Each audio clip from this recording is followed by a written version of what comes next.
বন্ধুরা, এবার আমরা জানব সম্প্রতি বাংলাদেশে চাষ শুরু হওয়া বিশ্বের সবচেয়ে বড় জাতের ফাঙ্গাস ম্যাকং জায়ান্ট ক্যাটফিশ সম্পর্কে। ম্যাকং একটি দৈত্যাকৃতির ফাঙ্গাসের জাত, যার প্রাকৃতিক আবাসস্থল দক্ষিণ পূর্ব এশিয়ার ম্যাকং নদীর অববাহিকা।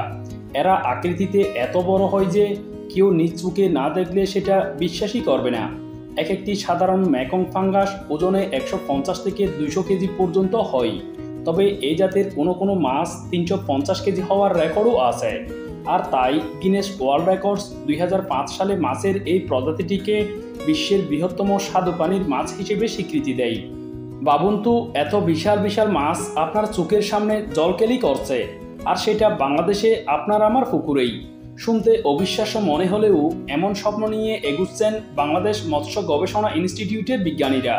কৃত্রিম প্রজননের মাধ্যমে বিশালাকৃতির এই মাছটিকে বাংলাদেশের সর্বত্র ছড়িয়ে দেওয়ার জোর চেষ্টা চালাচ্ছেন তারা। আর এই প্রচেষ্টায় বর্তমানে তারা সফলতার একদম কাছাকাছি অবস্থাতেই আছে বলা যায়। জানা যায়, বাংলাদেশে প্রথম ম্যাকং ফাঙ্গাস আমদানি হয় 2005 সালে। নিয়ে এসেছিলেন ত্রিশালের রেনি ফিশারিজের কর্ণধার রেজা আলী। তার থেকে 2015 সালে 50টি মাছ সংগ্রহ করে বাংলাদেশ মৎস্য গবেষণা ইনস্টিটিউট।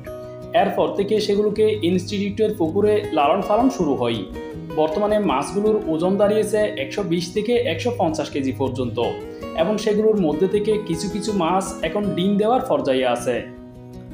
মাছটি নিয়ে বিজ্ঞানীদের গবেষণা থেকে জানা যায়, ম্যাকং ফাঙ্গাস সর্বোচ্চ 60 বছর পর্যন্ত বেঁচে থাকে। জীবনকালের 17 থেকে 40 বছর বয়স পর্যন্ত এরা বছরে 60 থেকে 80 লাখ ডিম দেয়। আর ডিম থেকে সৃষ্ট পোনা মাত্র 1 বছরে 9 থেকে 12 কেজি হয়ে ওঠে, যা দেশীয় ফাঙ্গাসের তুলনায় 6 গুণ বেশি। এছাড়া প্রাকৃতিক পরিবেশে এরা এত দ্রুত বড় হয় যে মাত্র 6 বছরের মধ্যে মাছটি 150 থেকে 200 কেজি ওজন অর্জন করে নেয়। আকারে বিশাল হলেও মাছের এই প্রজাতিটি তৃণভোজী। এদের সোয়াল ও দাঁত নাই। এরা নদীর পেরিফাইডন, শ্যাওলা ও পাথরের গায়ে নিমজ্জিত শ্যাওলা খেয়ে জীবন ধারণ করে। 10 মিটারের বেশি গভীরতার জলাশয় মাছটির বসবাসের আদর্শ জায়গা।